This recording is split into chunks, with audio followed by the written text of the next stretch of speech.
Wednesdays are for people's elbows, super kicks, and springboard cutters. You know what that means. It's the Drop the Mic Wrestling Podcast hosted by Michael Davis on Boom Broadcasting, and it's time to pick up that mic.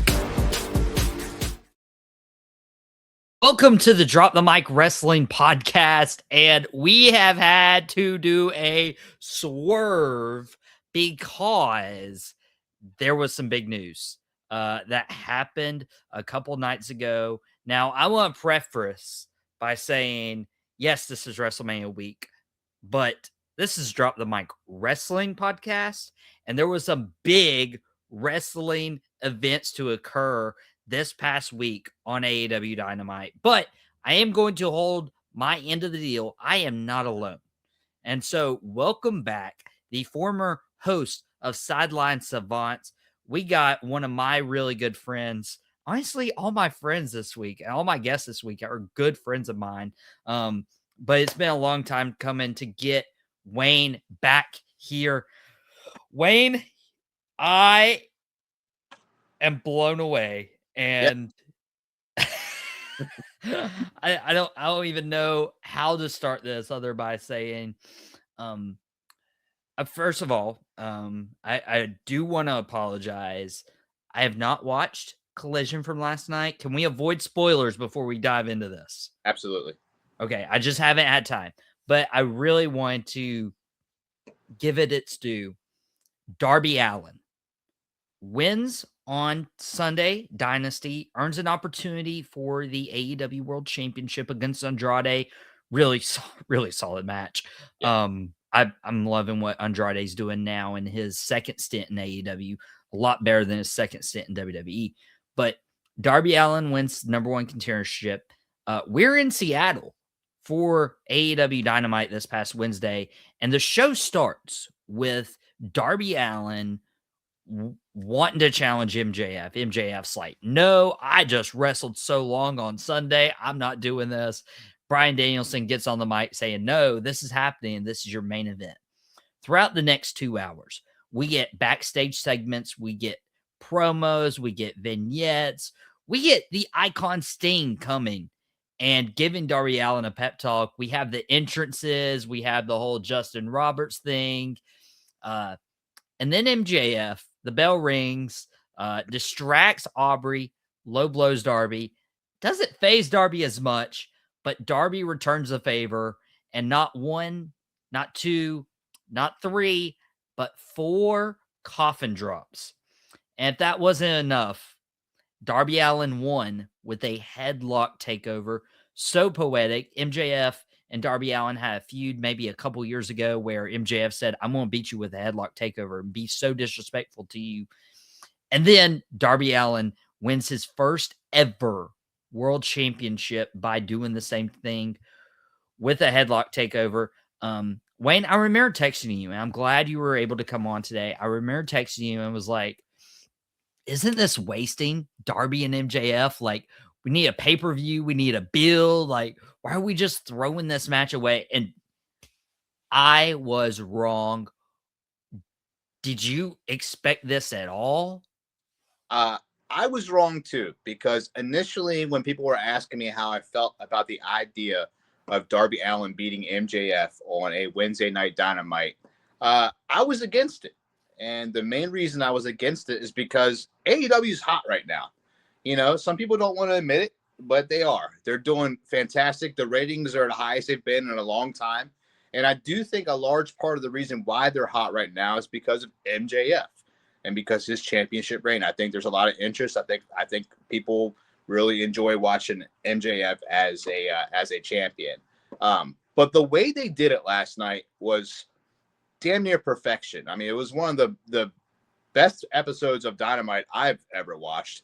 It was a feel-good wrestling event that we don't get that often anymore, especially from AEW, because AEW historically can be pretty dark, you know, and we just don't get moments like that much more wrestling. And a lot of people are comparing it to Mick Foley and what happened back in WWF back in the day. But as a WCW fan, it reminded me of Lex Luger back in 1996 when he beat Hollywood Hulk Hogan for the championship, and everybody ran to the ring and raised them up and celebrated him. You know, this was our Lex Luger back in right now in 2026. It's pretty neat to see. Wow, that is a good callback. Luger and Hogan didn't come to my mind, even though that's a really good comp. Mick Foley, Mankind, and The Rock came to mind from January 4th, 1999, because of the unexpectancy. Yeah. Mankind wasn't your prototypical world champion. He didn't really need the world title. Darby Allin, very same way. He was very unorthodox, but he didn't really need a title to be relevant. And then The Rock, the total package, the mic skills, the in-ring talent, the charisma. Same with MJF, and it just threw everything out of order. But Wayne, I'm very curious as to why now. Like, what made them do this? Is it because it's WrestleMania season? They want some of the headlines, or is there like an underlying cause for this? I think quite possibly Tony Khan just doing Tony Khan stuff. He is a wrestling fan who happens to be a billionaire. And, you know, he gets a lot of flack for all he just has all this money and it's his dad's money and he's doing this business or whatever. I never understood the hatred among that. How cool is that? How cool is that? Tony Khan is like, he's like what we want. We want a Batman. We want a billionaire to do fun, cool stuff with their money. And that's what Tony Khan gets to do. He gets to sit back there and write a script for a wrestling show that he's been doing since he's been a teenager. You know, like that is the coolest thing to me. So, yeah, I think a little bit of his craziness from Tony Khan. But if you look at the story, man, there's a clip going around now where Sting confronted MJF in the ring and told MJF, this man right here, Darby Allin, will be a champion one day. Will be the AEW champion. I have to find a clip and send it your way. But the storytelling that AEW is doing right now, I think is fantastic. It's not even, it doesn't even feel rushed to me because we've been having this story about Darby Allin. Is he good enough? Does he do enough? Is he a stunt man or is he a true professional wrestler? Does he deserve it? And I would dare to say, I don't think there's anybody in AEW that has put more blood, sweat, and tears into that wrestling ring than Darby Allin. So I think they told the story last night was beautiful. MJF, this arrogant, cocky, just terrible person, and he got too overconfident. And he thought, you know, he had all the answers, and then Darby Allin surprised him using his own trick of screwing him and winning that championship. I mean, it's just a feel good moment, and I think people forget that wrestling is supposed to be fun. It's not supposed to be serious all the time. We're not supposed to look at Darby Allin and say this guy couldn't really beat an MJF. You know, we're supposed to dream. We're supposed to have fun with it. You know, and I have a 15-year-old daughter last night that watched this match, and Darby Allin's her favorite AEW wrestler right now. And she sees this skateboarding punk skinny guy being able to climb the top of the mountain in a wrestling promotion. And she was jumping up and down in excitement. And I'm taking her to her first AEW show in 2 weeks. And she's gonna see Darby Allin as champion. Like think of the memories that we're making for people who don't subscribe to your stereotypical super tan muscular wrestler. You know, Darby Allin's different, and I do think it's a fun way to kick off WrestleMania week for AEW because everybody's talking about AEW right now. And that's what I'm saying is like couple of days ago, you know, we got some really interesting comments on the video that Taylor and I dropped, and we were talking about AEW Dynasty because it feels like AEW Dynasty with its in-ring work alone just set the bar way too high for WrestleMania, and with WrestleMania's build not being as great, now you have AEW making headlines with Darby Allin of all people, like winning the world title. And, you know, Tony Schiavone's, that'll put butts in seats. Well, that could make people question, like, okay, like, are we going to put our butts in seats with WWE's high priced WrestleMania event that needed to go on a 25% sale the week before? Like this is a great opportunity for Tony Khan and AEW to capitalize on what WWE has been lacking the last couple months. And I don't want to be negative. I don't want to throw shade at WWE, just like I never wanted to throw shade at AEW. But Tony Khan realizes an opportunity, and he's seizing that moment right now.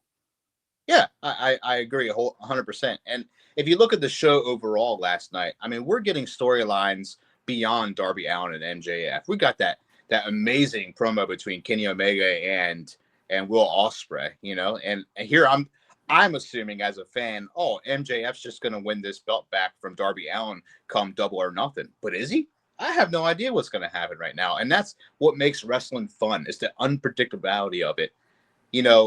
Dynasty's card looks super predictable. I thought Cope and Christian was going to win the title. I did too. I thought Will Ospreay was going to beat John Mox. I thought, trying to think of who else. I thought that might have been the two major ones. But here you got these Canadian superstars in their home and in their home turf, and the only one that won was Kyle O'Reilly. And this is what they're doing, though. They're building these stories, and we don't know what's happening next. And I think that's fun as a wrestling fan. I want to tune in every single week and say, what are they going to throw at us now? And instead of the unpredictability, I don't want to end every single week with a scuffle in the ring between two opponents, and then just it's the same old stuff in other places. And I don't feel like we're getting that with AEW right now. I think we're getting moments that might not make everybody happy, but they're going, what the hell's going on? And I got to see what's happening next week. And Tony Khan, man, got to give him credit. He's killing it right now.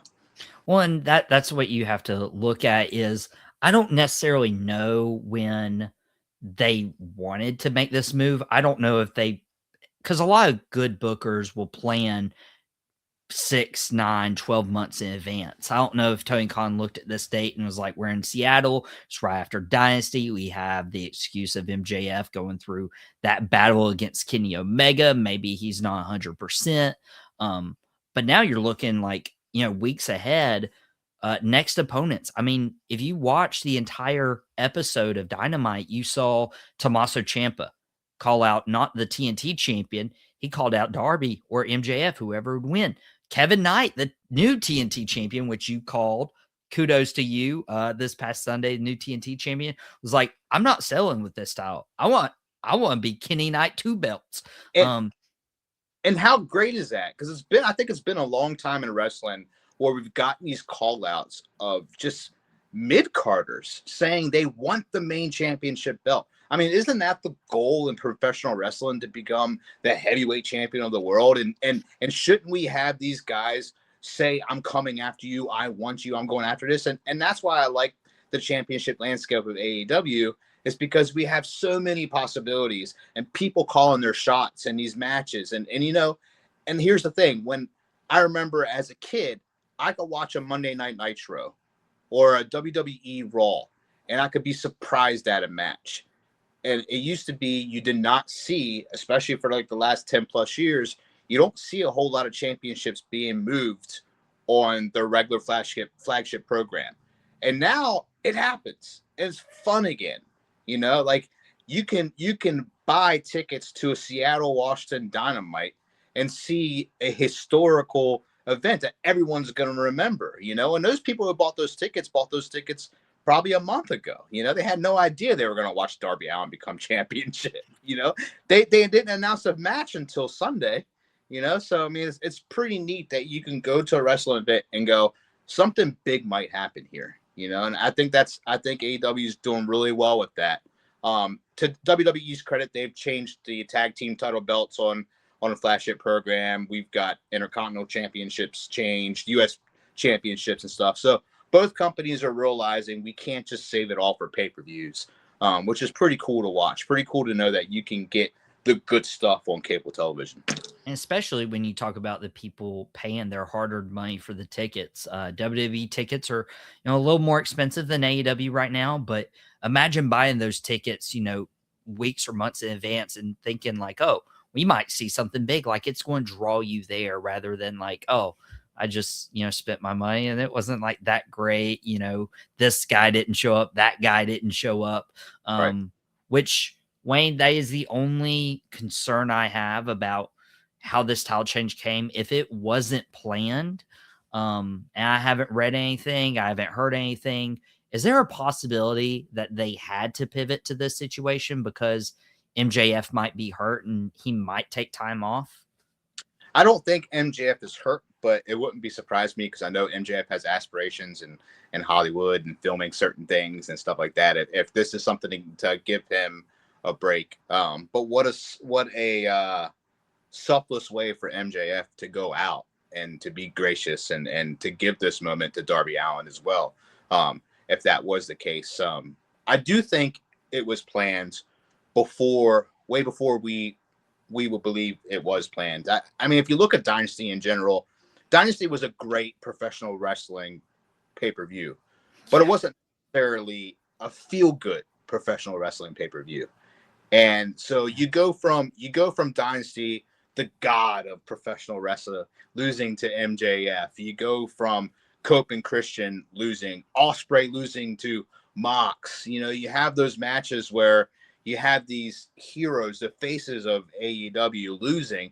To go from that and to have the Dynamite that we had last night, it's probably the most feel-good show we've had in professional wrestling in a very long time. So I do think that was probably planned, and it was refreshing to see. It was refreshing to see fun in professional wrestling involving wrestlers again. It was cool. Yeah, that was a blast, and I do want to cover a lot more of what happened the other night on Dynamite with you, but I did want to play a little game because Darby Allin has added his name to this list of AEW champions. Obviously, the inaugural champion Chris Jericho. We went to John Moxley, Kenny Omega, Hangman Page, CM Punk, MJF, obviously. Samoa Joe, Swerve Strickland, and Bryan Danielson. That is the list of names that Darby Allin has added his name to. And so, Wayne, I was going to do a little draft segment, not including Darby Allin because we haven't seen the fullness of his title reign before. I want to draft these guys onto our individual rosters. We're going to put them up on social media, and we're going to ask people on Facebook and Instagram who had the better draft with the list of AEW champions in their history. And we're drafting these people in a way that it's not CM Punk. So we're not taking his WWE reign and like, oh, CM Punk's better than everybody. We're taking how they were as AEW champion. You can nothing. I'm joking. I said you can have Punk. Oh, well, who knows? I may let you draft him. But Wayne, since you are the guest, I will let you go first, and we won't even do a snake draft. Well, I'll just let you pick because I'm pretty sure I can do it better than you, and you know it. Give me John Moxley. Okay. Do you have a reason why he's your number one pick? My favorite AEW wrestler. To be honest with you, Mox is probably my top 5 of all time. I love Mox. I think he has proven himself to be able to wrestle any type of wrestler, even though that he's a brawler. If you look at his best matches, it's against people like Takeshita. It's against people like Will Ospreay. It's against people that you wouldn't suspect John to have much force in the fight. And Mox he's just reliable. He's the ace of AEW. He is the workhorse. He wrestles every single week. I don't know how he does it. I've been predicting forever that he's going to take a break, and he hasn't. And thank God, because I love seeing him live. He's the total package. I love Mox. Okay, you got Mox, and that's a pretty good one, especially when all the stuff went down with CM Punk. John Moxley picked that brand back up and carried it as the flag bearer. For me, my pick would be the inaugural champion, Chris Jericho.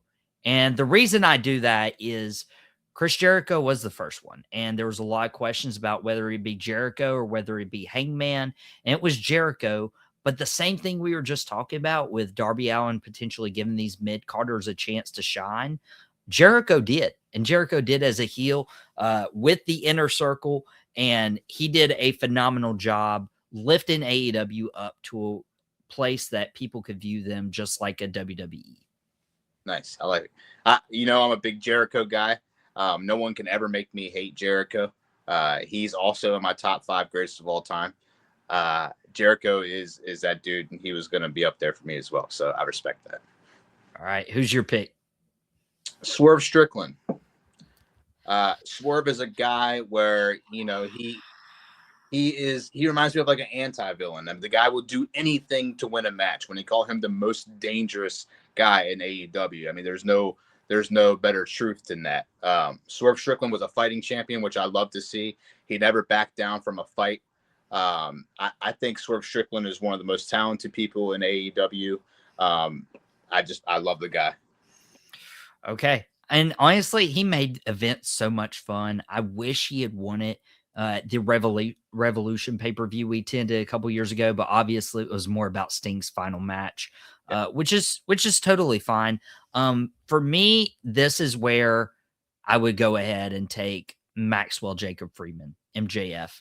MJF is widely regarded as one of the top younger wrestlers under the age of 30. He has done incredible job of, he's the one person on our list so far who didn't come from WWE or developmental. Like, he came from Major League Wrestling before, pretty much minor league wrestling, let's be honest. No disrespect there, but MJF came into his own, and every one of his reigns has delivered for me. And as much as he can talk on the mic, he delivers like 45-minute, like all-star matches and barely skates through every time. I got MJF with my pick. Great. I like that pick a lot. MJF is obviously probably the greatest AEW champion of all time. I got him with pick 4. Let's go. Yeah. I'm going Hangman Adam Page next. He's Hangman Adam Page. He's the most recognizable babyface that we've had. He took down Mox. I can't claim John Moxley for my number 1 and forget about the man who ended the Death Riders' reign. Which again, I thought when Hangman took Mox down, Mox was going to be gone for a bit, but they doubled down on the Death Riders after that, which is pretty wild. So Hangman Adam Page, big fan of his. Another guy who you watch wrestle in AEW and you go, how the hell didn't that guy come from WWE? Just an AEW original. Love the guy. And I love him too. I've met him twice, by the way. I've met him once when he was just Adam Page in a local tag team called Country Jack with Corey Hollis.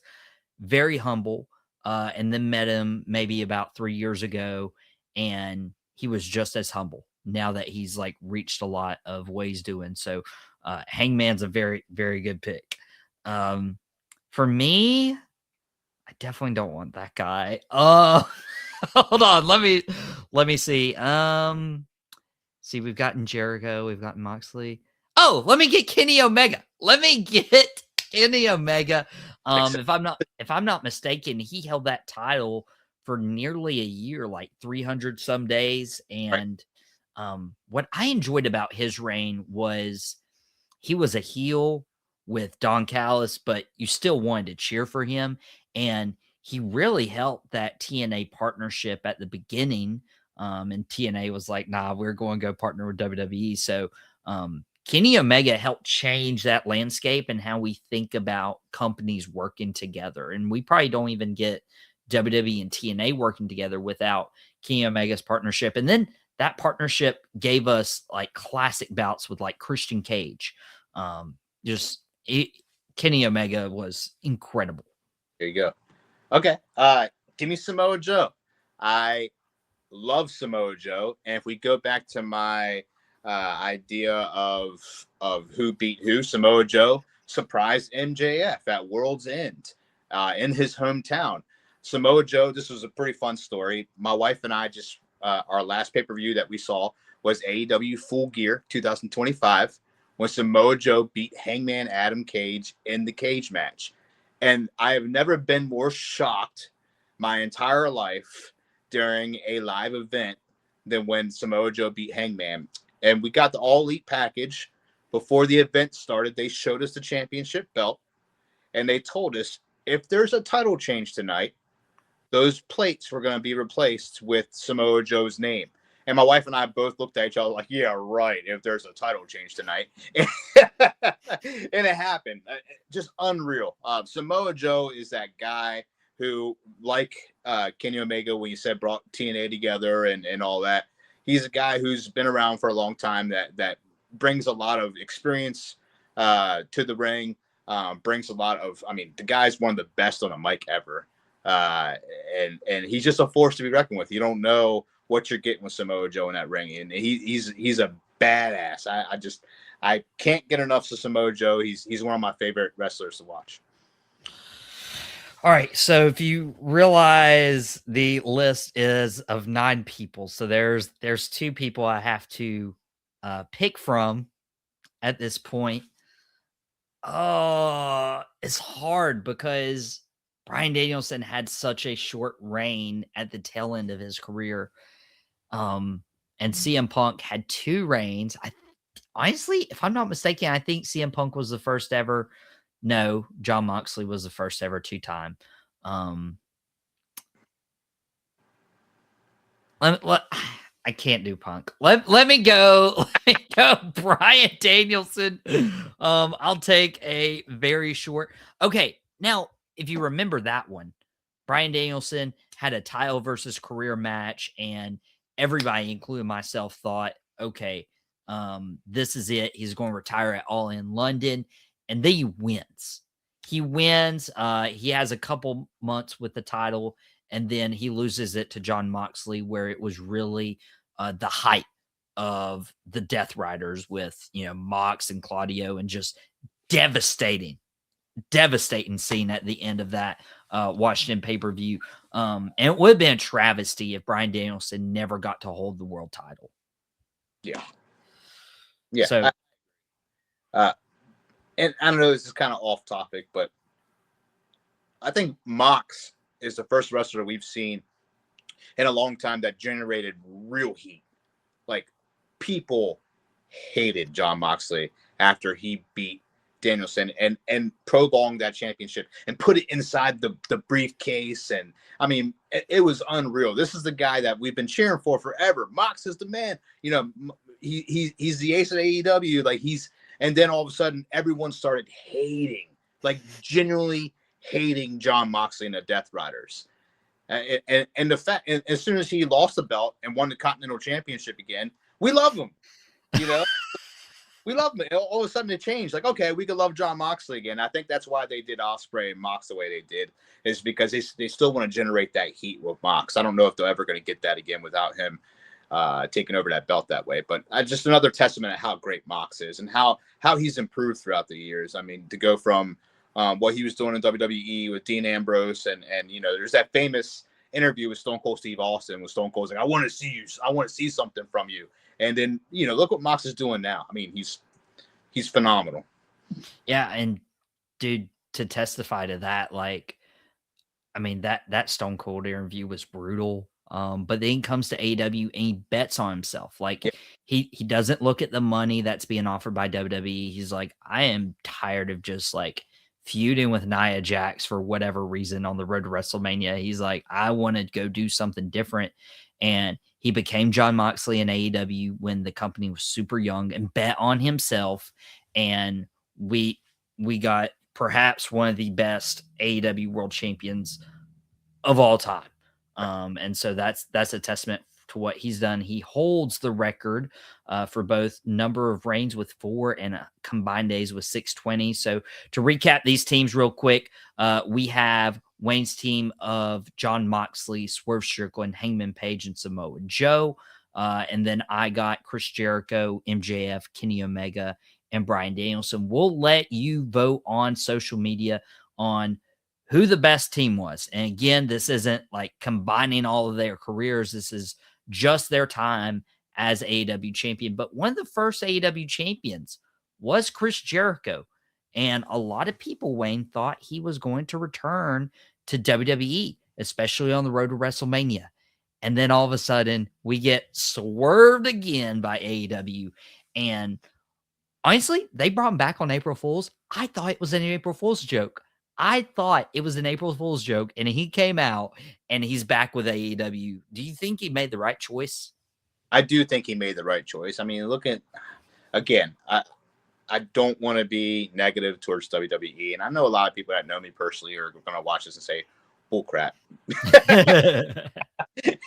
But just look, unfortunately, and see how WWE has treated its veteran stars versus how Tony Khan treats the veteran stars. I mean, he just celebrates them more. He allows them to be a part of the main storyline instead of just being a butt of a joke, instead of being retired, instead of being in the background or behind a punter in the NFL or anything like that, And it's just it's refreshing to see Tony Khan celebrate the veterans the way he does. And I think Jericho, as self-aware as he is, he's still Chris Jericho.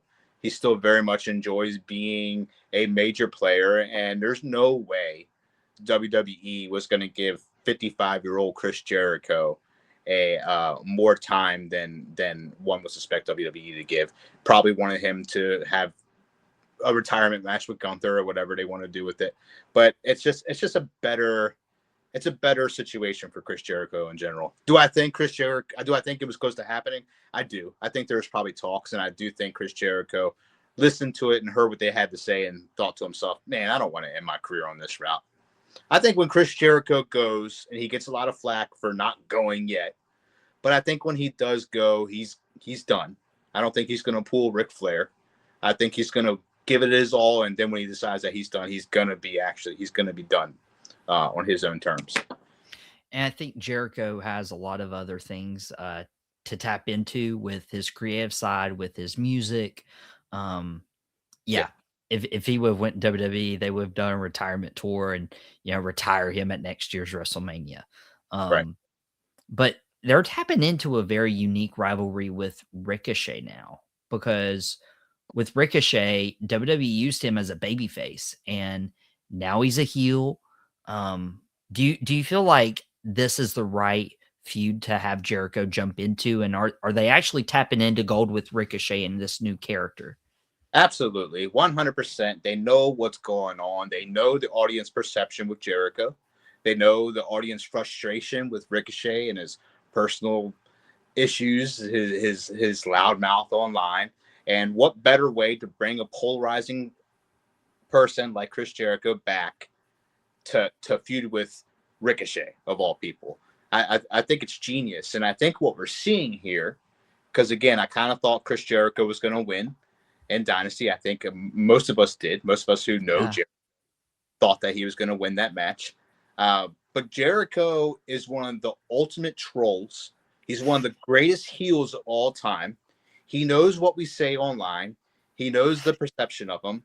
And I guarantee you, Jericho knows and has it planned that, I'm going to come back. And they say that I'll lose. I'll lose every single time this time around. I'll play Judas. They'll cheer for me. They'll sing my song. I'll give them the funny lines, but then I'm going to lose. And I'm going to put everybody in their place about me always winning them. I think it's masterful. And in fact, I sent you a message earlier today. Jericho put filed a trademark. I can't remember the exact terms, but something like gets his butt beat by the Demand every week he shows up. I mean, hilarious. Jericho, I don't understand why so many people dislike the guy. I just can't. It's the guy who gets his A double crooked letter beat by the Demand every week that he shows up. Real trademark request. Real trademark. Oh man, that was funny. Yeah, I'm back in Canada, bringing it back against Ricochet. I mean, they did it. They did it perfectly. They really did. And people love to hate Ricochet too, so it works. Yeah, it works perfectly. It's great. I mean, Ricochet, he's one of the most exciting wrestlers to watch in AEW. I think he's one of the funnest sellers. He's got he's vastly improved his mic skills in AEW. I mean, he's seeing his career has been revived in AEW, but unfortunately, he has a loud mouth, and unfortunately, he has a personality that's very hard to like outside of the ring. But they're working with it, and it's funny if you think about it. Is Ricochet in hell right now for his loudmouth that they're making him feud with Chris Jericho every single week? I think it's hilarious. That makes sense because you hear all the time, like, to have a successful and believable character, you have to have a little bit of you with the character. Maybe they're just like, Ricochet, you're a terrible human being. Let's just make you a terrible human being on the TV. Oh, one other kind of attitude change we're starting to see is going back to the tag team match on to open up Dynasty, and then Dynamite. We saw a backstage segment kind of acknowledge Konosuke Takeshita not really coming through as a good tag team partner for Kazuchika Okada. I remember texting you and I'm like, dude, I am so excited for this match. It's going to feed families. Just looking at all the talent in that ring. But Don Callis family is a heel family. It's very well known that there are people who branch out and become baby faces because you have a Kenny Omega, you have a Will Ospreay. Do you think Konosuke Takeshita is the next one to kind of turn on the Don Callis family, repeat this story? But could he stand on his own? Oh, he definitely could stand on his own. 100%, I believe he could stand on his own. I mean, he's a phenomenal talent. The only thing that's probably holding him back is the language barrier, but we're seeing that get we're seeing him express himself a lot more lately on that, and yeah, I could see him definitely becoming a baby face and leaving the Callis family. Another guy I think is going to do so is Andrade. I think they're kind of teasing that as well. Okay. Well, who do you think turns first? I mean, because Andrade obviously has the women on his side. Takeshita, again, yeah, that language barrier. But also Andrade has the language barrier. Like, they need that mouthpiece, and Don Callis can be that guy for them. That is true.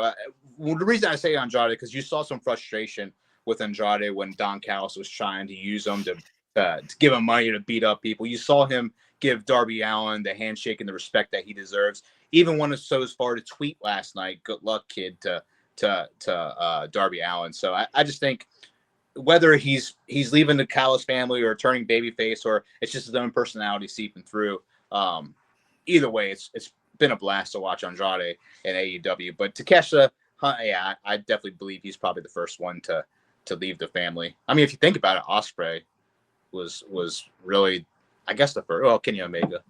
Yeah. They've ran this story a couple times, and I love Don Callis. I think he's a blast. I love to hate him. Yeah, Yeah, and he's so funny, man. I mean, he's another guy that, again, I don't think the heat with Don Callis is real. I think it's very much like Gunther, where we just love to boo the guy. Like, Don Callis is fun. Like, he's just a dirtbag character, and we love to boo him. But I think he's a blast. But I love the family. There's so much talent in that family. So many great. I love Hechicero, Eklon, both of them. I love watching them wrestle every week. Mark Davis, look at the work that he's doing right now. He's fantastic. It's just great to see how the Don Callis family elevates wrestlers to bigger roles in the company.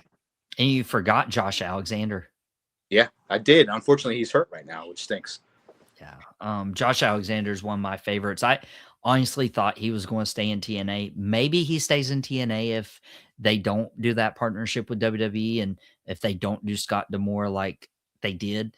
But Josh Alexander, honestly, if he was given the platform, could make a case for being a top 5 or top 10 in-ring wrestler. He is that good.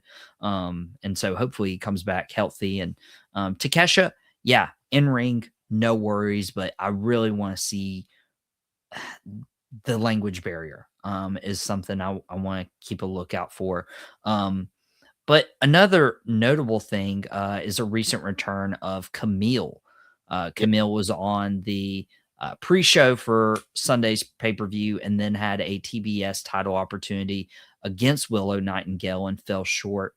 I've always been a big fan of Camille. I got to meet her a couple years ago, and AEW just wasn't using her. Like, she was there with Mercedes, and then she wasn't. And now she's on American Gladiators, but she's still under contract with AEW. Now she's appearing again. What's the real reason, do you think AEW is using her now? Is it because, we have this talent and we want to use her to the best potential, or is this just a publicity thing while American Gladiators is on TV?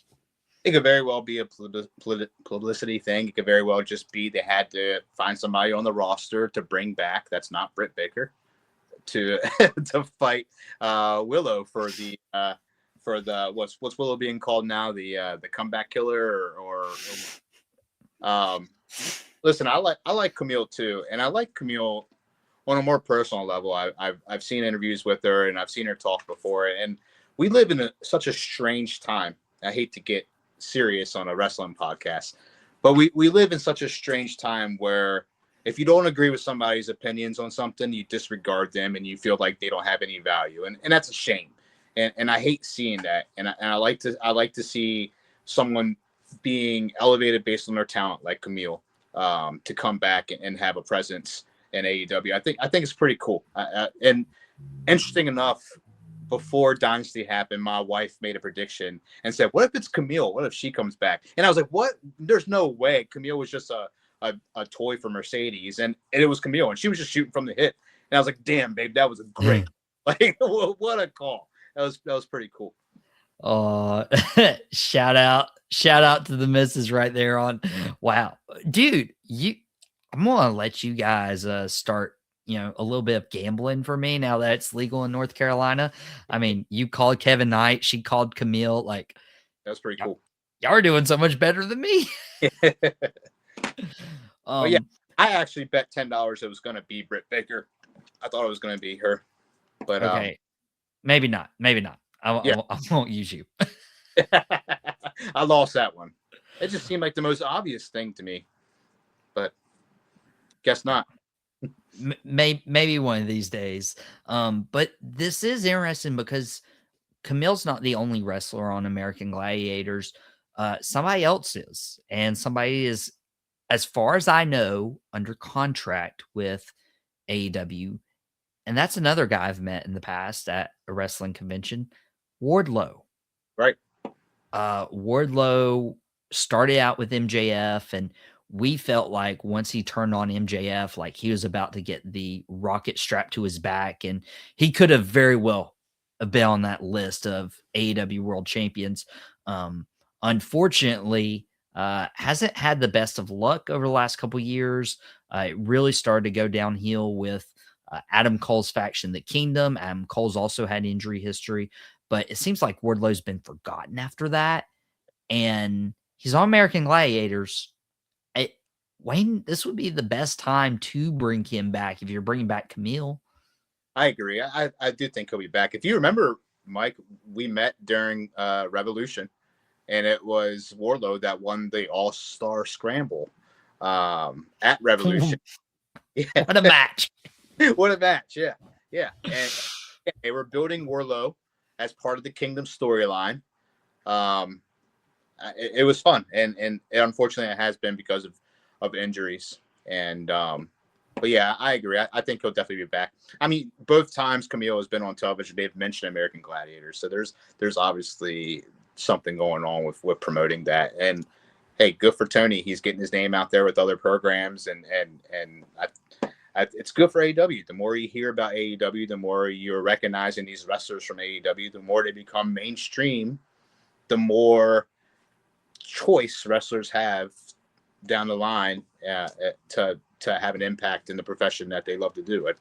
I just think AEW is great for business.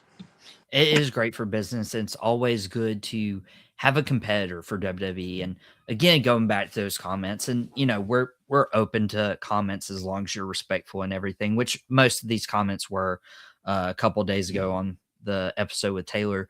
but it is good for AEW to be good. Like AEW is best for business. If you look at just the ebbs and flows of the business, like 2019 WWE was so bad. 2020 we couldn't do much with it with the pandemic era. 2021 when Punk and Danielson and Cole came to AEW, Triple H was like, "Oh, we got to step this up." And once Triple H got control creative, he did that.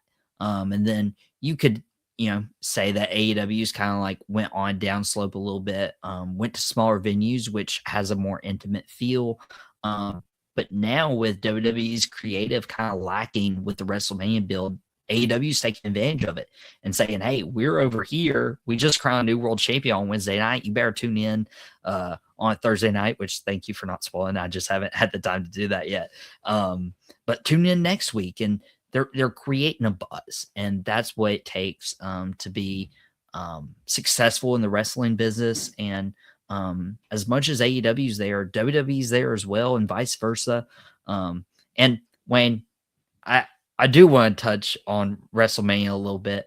And I've asked everybody here this week to predict either night one or night two. But before I have you do one of those random days, are you excited for WrestleMania? Like, obviously, we just got done talking 45 minutes of AEW and all the stuff happening there. Are you excited for WrestleMania this weekend at all? Is that invigorating you, or are you just waiting for 2 weeks in Fairfax? I am looking forward to WrestleMania as a wrestling fan. I like watching the talent. I like the idea of thinking that I'm going to see a really cool match. The build has not excited me whatsoever. I don't get excited for what WWE is presenting to me like I do with AEW, but I am looking forward to it. I always watch it with my kid. WrestleMania is always a spectacle. You can always count on something to be exciting. So I am looking forward to watching it. Am I excited about it? Not as much as I have been in previous years, but I'm gonna watch it, of course, and I'm looking forward to it because it's time with my daughter and it's time with my family. So and we bond over wrestling, and sometimes sometimes we bond over making fun of it. Sometimes we bond over like, what the heck are they doing? I mean, like whether we enjoy it or at least it's going like this, it's a moment. It's like I say it all the time. I think professional wrestling is the greatest sport in the world, and there are going to be people who don't understand professional wrestling will scoff at that.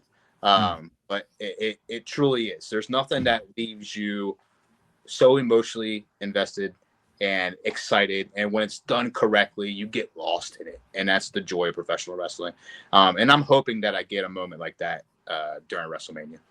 I do too. And if you're not wanting that and you're still going to watch, like, what are you doing? Like, you want this to be good. Like, that's why we watch. And you brought up several factors there, like the joy and the bond of, like, you and your family, like me and mine. Like, I just, it's something special about wrestling that can only captivate you. Like, yeah, you can bond over football, and I love football. You can bond over basketball, but there's something about investing in these characters on your screen week in, week out, and following their story versus, oh, there's this team and they're going to have some new players or they're going to have some returning players year in, year out. No, you're getting invested in these people and these characters, and it just does incredible. So, Wayne, before I let you go, are you good to do some WrestleMania predictions? Go, sure. All right, so I will go ahead and preface that I've already had two people predict night one, so it only is fitting to have you predict night two. As of now, we have 6 matches, and opening up that show is probably the one that unanimously I've heard people are most excited for. Obafemi and Brock Lesnar. Do you have the same excitement level? And who do you have taking the opener? I don't really have excitement level for this match. I could really care less. I get it. 2 beefy, big men going at it. Like, I just don't care about Brock Lesnar anymore. I hope it's Obi. I hope it's him. But I don't know if they're going to actually pull the trigger on that. But given the heat that WWE has been under lately, and I wouldn't be surprised if they decide to go ahead and let him win that match. So I'm gonna go Oba. Okay, he's got Oba, and as I mentioned, I will be giving my predictions at the very end of the week, but I don't want to influence anybody. And obviously, guess what today is? Today is Friday. That means I'll be dropping another podcast tomorrow, right before night 1 and night 2 of WrestleMania. You want to stay tuned for that. But something else that's going to happen on the first hour is a 6-pack ladder match for the Intercontinental Championship. The incumbent champion, former AEW star Penta, doing incredible stuff in WWE. He's getting a push. He's going to be competing against Rey Mysterio, Rusev, JD McDonough, Dragon Lee, and North Carolina native Javon Evans. Wayne, do you see Penta climbing up the ladder, his specialty, and retaining his Intercontinental title, or do you feel like this is a way to get the title off Penta without him eating a pin? I think Penta should win the match. I hope he retains the match. I'm going to go with Penta. It wouldn't be surprised me if Penta does not win this match, but I'm sticking with Penta, and I hope it's going to be that match where everybody leaves and go, holy crap, this is what we get. I mean, it is a specialty. Penta's phenomenal with those types of matches. I have enjoyed Penta's work in WWE. I do feel it's a bit watered down compared to what we've seen him do in AEW, but I think in general the wrestling typically is. But I'm picking Penta. Yeah, and Penta, obviously adjusting WWE style. It's not going to be AEW where you have this incredible steel cage match with the Lucha Bros and Young Bucks a few years ago, but he is doing really well, and at least he's not in the undercard.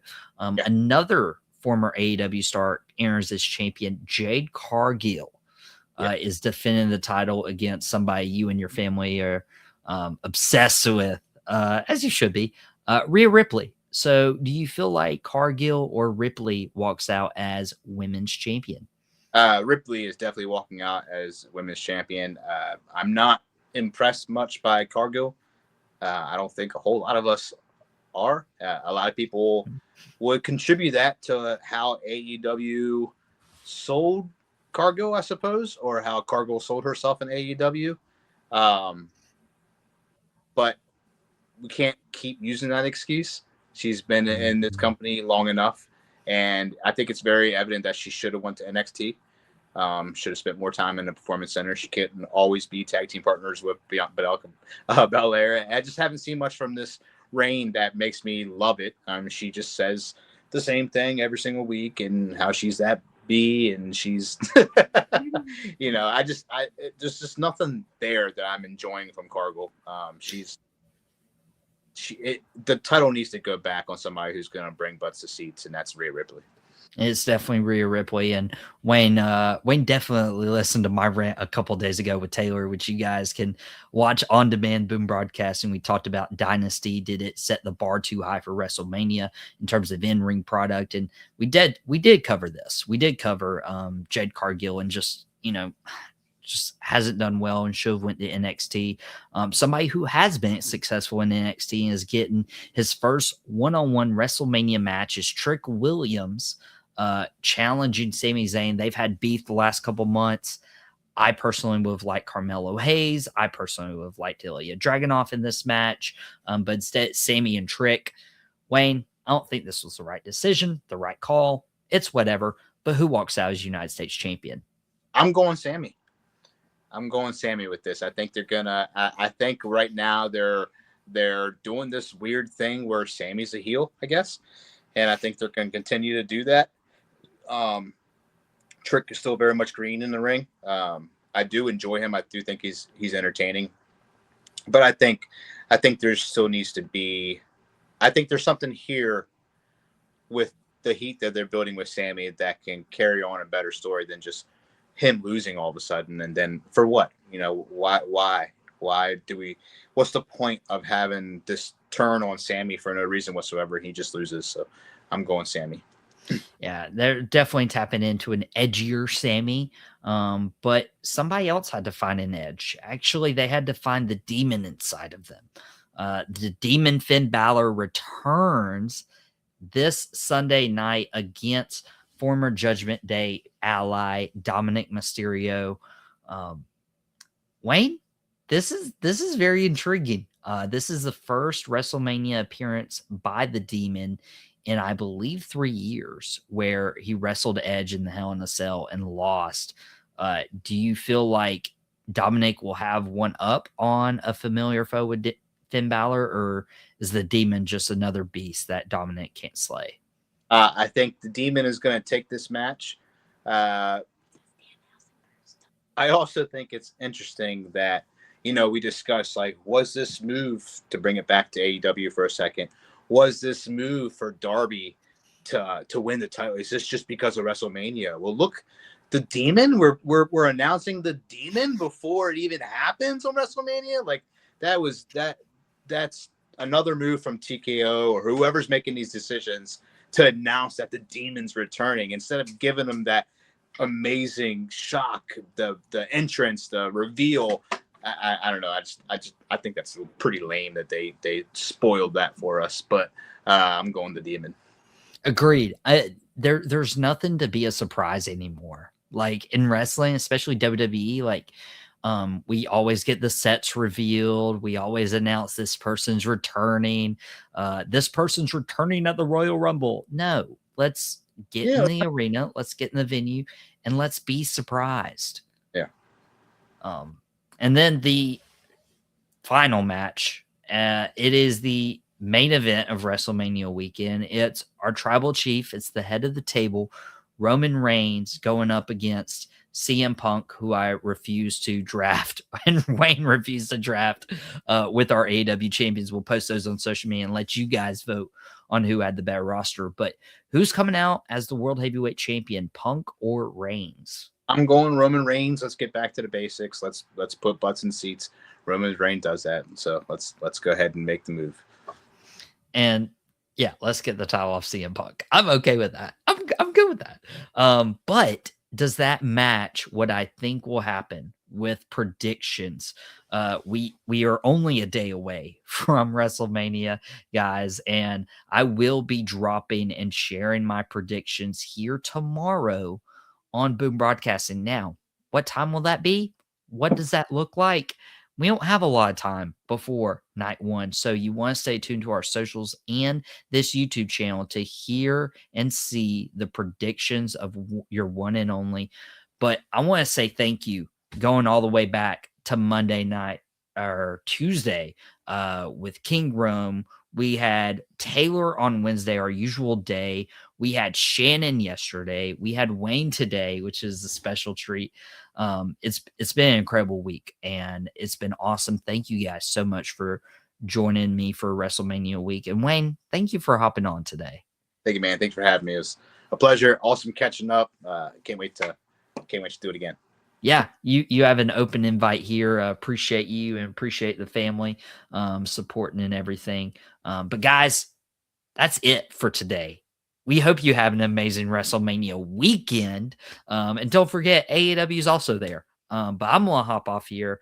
And while you guys are catching up on maybe shows you missed this week, I'm going to go and watch AEW Collision before we get into Friday Night SmackDown and everything. But guys, for Michael Davis and Wayne, this has been the Drop the Mic Wrestling Podcast. And we'll see you back here tomorrow because I got to get my picks in.